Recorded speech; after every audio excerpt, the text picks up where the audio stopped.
Halo, selamat datang di podcast Ruang Bicara, di mana suara menemukan makna. Di episode kali ini, kita akan membahas kisah inspiratif tentang keberanian keluar dari zona nyaman dan membangun mimpi sendiri. Siapa sangka dari seorang pekerja kantoran dengan rutinitas yang stabil, kini sukses menjadi pengusaha papan bunga akrilik yang produknya semakin diminati di berbagai acara. Perjalanan ini tentu tidak mudah, ada resiko, ada ketakutan, tapi juga ada tekad dan visi yang kuat. Hari ini kita akan menggali cerita di balik keputusan besar tersebut, bagaimana prosesnya, tantangannya, hingga strategi membangun usaha kreatif di era sekarang. Sudah bersama saya narasumber yang luar biasa, seorang pengusaha papan bunga akrilik yang sebelumnya adalah pekerja kantoran. Halo Mbak Dian, Maya Erika, apa kabarnya hari ini? Halo Mbak Caca, Alhamdulillah Eh, sehat. Oke, terima kasih sudah mau bergabung di podcast Ruang Bicara episode kali ini. Oke Mbak. Oke, Mbak, mungkin Mbak Dian bisa ceritakan seperti apa kehidupan Mbak Dian saat bekerja sebagai pekerja kantoran sebelum berkecimpung di usaha ini, gitu. Oke, sebelumnya saya pernah bekerja di salah satu perusahaan swasta. Itu berlangsung selama lebih kurang 2 tahun 4 bulanan. Nah, jadi saya merasa eh, ada kejenuhan dengan Oke. rutinitas kayak ya pagi sampai malam sampai sore kayak gitu. Dan jam kerjanya itu kayak nggak ada jam kerja, hampir 24 jam kayak gitu. Jadi saya butuh untuk memberanikan diri untuk resign dari pekerjaan itu sekitar bulan Agustus yang lalu kayak gitu. Karena kejenuhan, terus karena beberapa hal dari diri saya pribadi kayak gitu, Mbak. Oke, saat ngambil keputusan itu apa ketakutan terbesar dari diri Mbak Dian sendiri? Ketakutan terbesar saat memutuskan resign itu tentu eh, apa namanya finansial sih Mbak. Kayak sebelum bekerja, kayak pas bekerja itu kan finansial itu kan tiap bulan ada pemasukan kayak gitu, pasti Ada ada income ya Mbak? ada income, ada penghasilan kayak gitu Mbak. Nah kalau memutuskan berhenti bekerja berarti kan ada apa resikonya kan tidak ada income yang masuk lagi kayak gitu sih Mbak. Lebih ke situ sama kayak ada nggak sih nanti lowongan pekerjaan yang akan menerima saya kayak gitu, apalagi di usia yang cukup dewasa kayak gitu Mbak. Oke, kalau untuk keputusan dari respon keluarga terhadap keputusan Mbak Dian sendiri ini, bagaimana Mbak? Kalau respon keluarga mendukung Mbak apapun keputusan saya, karena sebelum memutuskan resign itu saya membutuhkan waktu sekitar 3 bulanan ke belakang untuk memikirkan apakah keputusan ini akan diambil, apakah betul-betul kayak gitu. uh, ini keputusan yang tepat, semoga ini tidak ada apa ya kayak penyesalan di akhir. Tapi alhamdulillahnya sampai hari ini belum ada perasaan kayak menyesal atau ragu apa ya bukan ragu ya, kalau ragu berarti nggak diambil kan Mbak. Tapi ke kayak ah, meyakini kalau keputusan ini tepat kayak gitu, dan keluarga Oke. mendukung dan ya sambil mencari ya, pekerjaan baru meskipun ya memang sulit Mbak di era sekarang kayak gitu. Oke. Ini kan berarti keputusan yang besar sudah diambil Mbak Dian sendiri kan. Lalu bagaimana awal mula bisnis ini dimulai? Kenapa memilih berbisnis di papan bunga akrilik? Kenapa buka usaha ini, Mbak Dian? Sebelumnya kan saya itu menunda kuliah 1 tahun sebelumnya. Sebelumnya ada usaha kayak online shop kayak pakaian, eh, aneka kue kayak gitu. Udah kan terbiasa kayak pernah menjalani usaha itu. Nah, kalau di Bengkulu ini kan kayak buka fashion itu kan kayaknya lebih sulit, Mbak. Karena sekarang kan serba online kayak gitu kan, Online. siapapun bisa mengakses. Nah, keputusan kenapa memilih papan akrilik ini, jadi pertama tuh iseng Mbak, iseng buka, ya biasa kan scroll sosmed kayak gitu. Terus tiba-tiba FYP nih, usaha papan bunga akrilik. Dulu lihat itu di daerah Lampung. Jadi terinspirasi, jadi mulai-mulai cari berapa sih modal yang dibutuhkan, apa aja kayak gitu. Terus papan bunganya itu kan ada yang bentuk papan rustik sama flower box sama akrilik akrilik kayak gitu. Jadi setelah dicari-cari, terus ada sedikit tabungan, kayaknya memang cocok apalagi di Gen Z sekarang kan Era pas sekarang ya, Mbak. ya apalagi kan pas wisuda itu kan biasanya kayak ada selebrasi kayak gitu Mbak, wisuda, semprop itu kan biasanya ada kiriman papan bunga kayak gitu. Apalagi akrilik ini kan lebih simple, lebih mudah kayak gitu. Terus harganya juga terjangkau kayak gitu. Terjangkau di kalangan anak muda yang pastinya ya, Mbak Iya, ya. iya. Oke. Tapi apakah Mbak Dian sendiri pernah ada pengalaman di dunia bisnis sebelum berkecimpung di dunia bisnis akrilik ini? Sebelumnya pernah Mbak, kan sebelum kemarin tuh sempat karena kuliahnya nunda 1 tahun, jadi untuk eh, sementara waktu kemarin tuh kayak buka online shop kayak gitu Mbak. Jadi Oke. sistemnya tuh open PO. Eh, Open PO dan itu tuh cukup banyak peminatnya karena kemarin belum sekitar 2018, 2017, 2018 itu belum ada yang kayak paham gimana sih memesan pakaian kayak tas, apalagi kalau bulan puasa tuh membludak paket Mbak, kayak bisa dapat sih kayak jutaan rupiah tuh dapat kayak gitu. Nah, mulai sekarang tuh kayak orang-orang tuh udah mulai bisa mengakses kayak pesan sendiri kayak gitu Mbak. Jadi eh, kurang kurang diminati lagi lah Mbak. Oke. Tadi kan Mbak Dian juga cerita bahwasanya ini sudah dipikirkan modal awal itu berapa, seperti itu kan Mbak. Jadi mungkin Mbak Dian bisa cerita bagaimana cerita modal awal dan proses produksi pertamanya, Mbak. Untuk modal awal pertama aku tuh beli yang paketan Mbak. Oke. Paketan, aku juga mesennya online. Paketan kayak papan, satu papan tuh langsung bunga kayak gitu. Nanti itu dirangkai. Nah, kendala juga kemarin tuh apa ya? Aku juga kurang bisa untuk berkreasi untuk merangkai bunga kayak gitu, Mbak. Tapi Berarti uh, lama kelamaan PR, kan belajar. Iya, PR besar itu, oke, Mbak. PR besarnya merangkai Iya, bunga-bunga itu ya, Mbak ya. kayak mana sih biar menarik karena pas dikirim paketannya itu kan bentukannya yang enggak apa tidak terangkai Mbak, masih masih kayak gimana ya bahasanya tuh. Basicnya Kayak papan bunga aja gitu berarti ya. iya papannya terus ada kayak bunga-bunga kayak gitu. Nah, tinggal gimana sih merangkainya, terus nyari tahu biar papan bunga itu sama bunganya itu nempel kayak gimana sih biar nggak lepas-lepas kan kalau dia kan di outdoor tuh Mbak, nanti kan ada angin, terus Ada. ada yang iseng kayak gitu kan, gimana tips-tipsnya. Terus ada PR juga untuk membersihkan papan akrilik itu biar nggak kotor kayak gitu sih Mbak, lebih banyak belajar lagi sih. Berarti tantangan terbesarnya itu merangkai bunga-bunga itu tadi ya, Mbak. Iya, karena nggak punya basic, karena kurang Oke. terampil. Oke.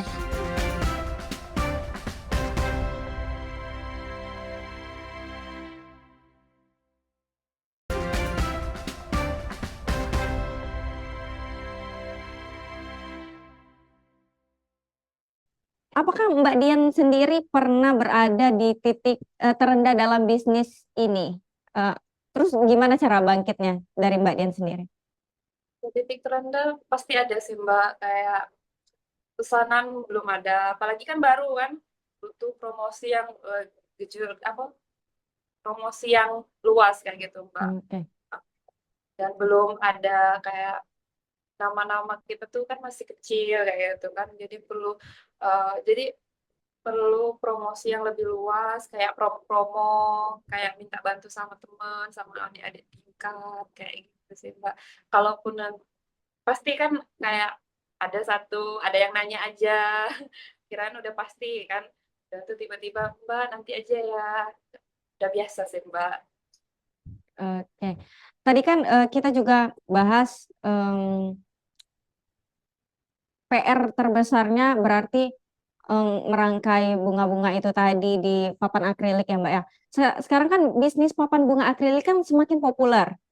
Nah, Apa sih sebenarnya keunggulan dari papan akrilik ini? Terus perbedaannya sama papan konvensional tuh apa sih Mbak? kalau yang yang aku ketahui itu Mbak, kalau untuk papan bunga yang kayak yang biasanya yang ukuran besar sama akrilik itu kan dari segi ukuran aja udah beda. Terus kalau bunganya itu kalau akrilik itu bunganya lebih berwarna-warni, terus bermacam-macam, terus bisa dirangkai kayak apa ya, kayak banyak macam kayak itu Mbak. Dia tuh ada bentuk, nah terus papannya juga kan ada yang bentuk kubah, ada yang bentuk bulan, ada yang segi empat kayak papan bunga yang biasa, cuman dia tuh dari bahan kayak teripak yang tebal kayak gitu Mbak. Terus dari warna juga ada berbagai warna, ada merah, ada hitam, putih, biru kayak gitu. Terus bisa dikreasikan. Misalnya papannya putih, bunganya bisa biru, pink kayak gitu. Terus sekarang tuh terus ada lagi kayak ada flower box, terus kan ada yang Mbak kayak flower box, ada cermin itu Mbak. Apa itu Oke. tulisan, ada kayak mirror-mirror kayak gitu sih Mbak. Oke. Lebih fleksibel sih Mbak. Berarti kalau misalnya bunga konvensional itu harus satu-satu berarti kita merangkainya ya Mbak ya. Ya, terus kan lebih kecil kan Mbak, pakai ceruk pentul, itu kan butuh Oh proses, begitu. Heeh. butuh orang yang banyak juga untuk ngerjainnya.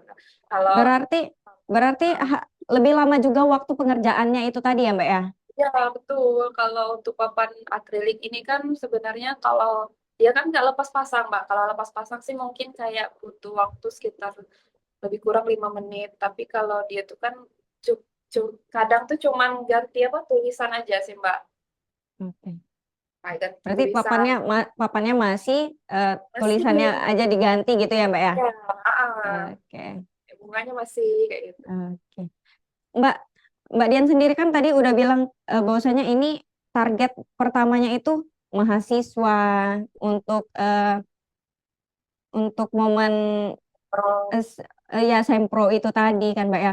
Sebenarnya target target pasar utama itu mahasiswa kah atau apa? Terus strategi pemasaran yang paling efektif sejauh ini menurut Mbak Dian sendiri apa?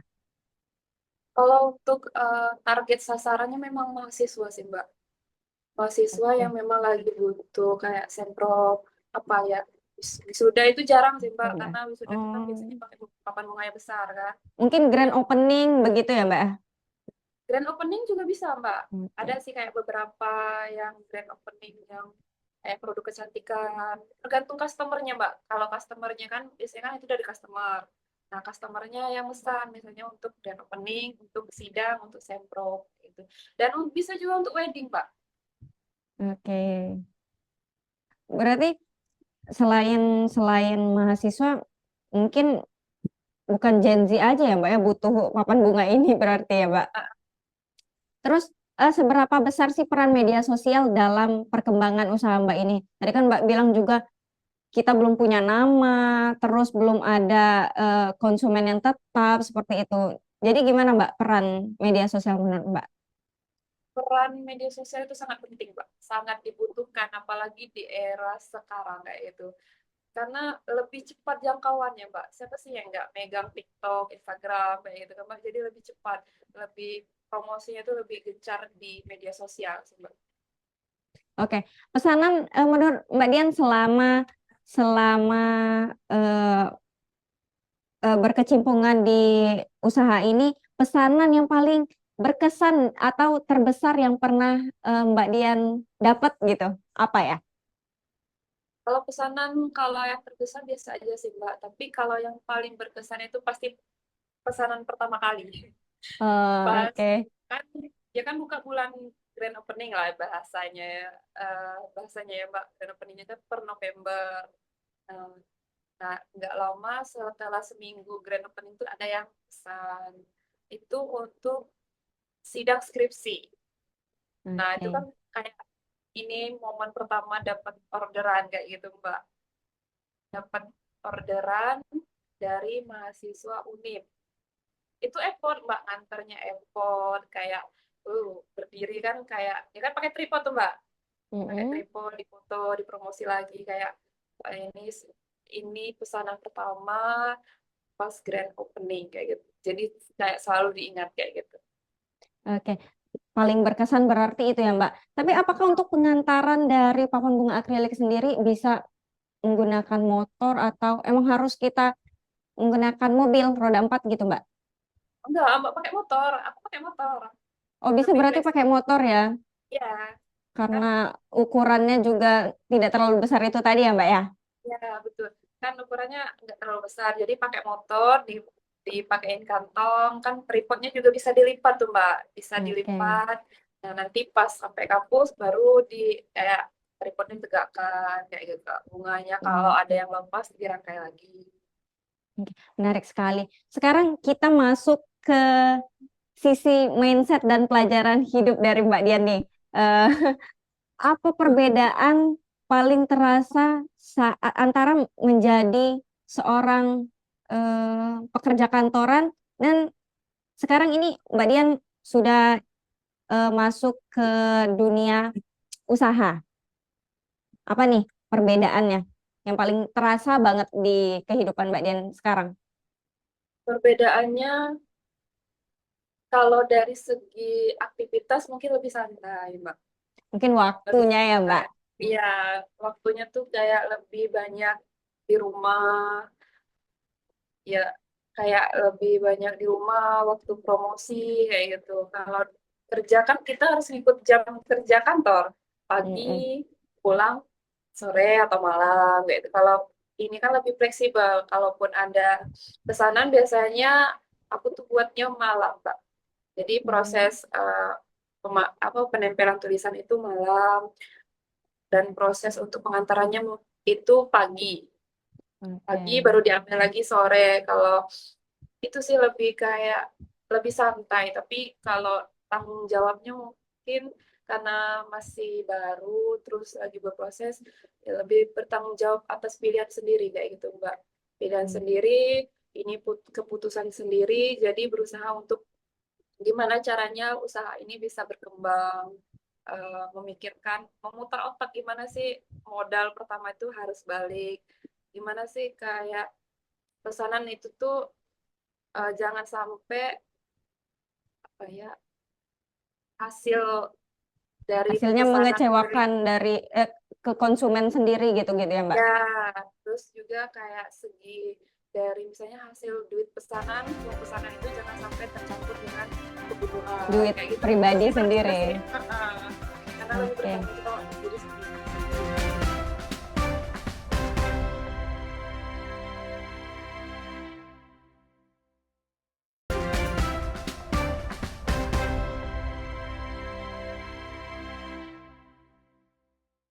Oke. Menurut Mbak sendiri, apa sih kunci agar bisnis bisa bertahan dan berkembang di era sekarang? Lebih ke tekun sama harus apa eh, kayak lebih termotivasi untuk pembaruan terus kayak gitu Mbak. Jangan misalkan papan akrilik kayak gini aja nggak bisa ketinggalan zaman kayak gitu Mbak. Harus lebih kayak melek oh apa sih yang dibutuhkan konsumen? Konsumen butuhnya papan akrilik yang model kayak gini. Ada yang kayak gini kayak gitu. Ada yang butuh bentuknya bulat. Makanya kita sediakan yang bulat. Ada yang suka yang bentuk kubah, makanya kita sediakan kubah. Menyesuaikan dengan kebutuhan konsumen, meskipun kadang kita kan, wah modal lagi kayak gitu. Yang Kayak gitu sih pastinya Mbak. harus ada variasi model-model terbaru gitu ya Mbak. Kayak kalau nyebutnya tuh punya katalog terbaru kayak gitu. Oke. Hmm. Sama ini Mbak, apa sih visi besar Mbak Dian sendiri untuk untuk bisnis ini ke depannya? Visi terbesar saya untuk bisnis ke depan ini, saya berharap semoga bisnis ini dapat berkembang banyak nanti tambahan-tambahan katalog yang baru. Terus nama Fortuna Akrilik ini semakin dikenal di Kota Bengkulu kayak gitu Mbak. Apalagi di kalangan mahasiswa. Jadi kayak promosinya nanti itu tinggal dari mulut ke mulut kayak gitu. Punya pengikut media sosial yang banyak biar nanti bisa eh, apa ya kayak minta endorse sama Insta apa namanya itu ya. Apa tuh? Endorse. Kayak Berarti ya tujuan utamanya endorsement. kalau kalau kalau followersnya udah banyak, udah pengikutnya udah banyak, berarti ada juga yang masuk ke bisnis ini lagi ya, ya Mbak? Ya kayak biar gimana ya Mbak, biar lebih berkembang aja terus Oke. belajar untuk mandiri secara finansial. Mungkin nanti bisa di franchise kan Mbak. Ada Fortuna akrilik kedua, tiga, dan berikutnya gitu. Insya Allah. Insya Allah. Ya, insya Allah. Oke. Oke, pemirsa, dari perbincangan hari ini kita belajar banyak bahwa keberanian mengambil keputusan adalah awal dari perubahan yang besar. Yang tadinya Mbak Dian seorang pekerja kantoran, sekarang berkecimpung di dunia bisnis papan akrilik gitu. Keluar dari zona nyaman memang penuh resiko, tetapi dengan perencanaan, konsistensi, kemauan belajar, peluang bisa terbuka lebar gitu. Perjalanan menjadi usaha, eh, jadi pengusaha ini bukan tentang langsung sukses ya Mbak, tetapi tentang prosesnya, ketekunannya, dan kemampuan bertahan di masa sulit yang sudah Mbak Dian hadapin gitu. Kisah ini membuktikan bahwa latar belakang sebagai karyawan bukanlah batasan untuk menjadi entrepreneur. Begitu bukan Mbak? Ya, betul Mbak. Oke, Mbak Dian, terima kasih banyak atas cerita dan inspirasi yang luar biasa hari ini. Semoga perjalanan ini bisa menjadi motivasi banyak orang di luar sana yang mempertimbangkan langkah besar dalam hidupnya, gitu. Terima kasih Mbak Dian. Oke, Mbak, sama-sama Mbak. Terima kasih atas waktunya Mbak. Semoga penonton nanti terinspirasi. Gitu. Pasti terinspirasi Ya. dari Mbak Dian sendiri. Oke, untuk sahabat podcast Ruang Bicara, semoga episode kali ini memberikan semangat baru bahwa mimpi bisa diwujudkan asalkan kita berani melangkah. Saya Cairani Andita, pamit undur diri dan sampai jumpa di episode selanjutnya. Tetap semangat berkarya dan berani keluar dari zona nyaman. Terima kasih.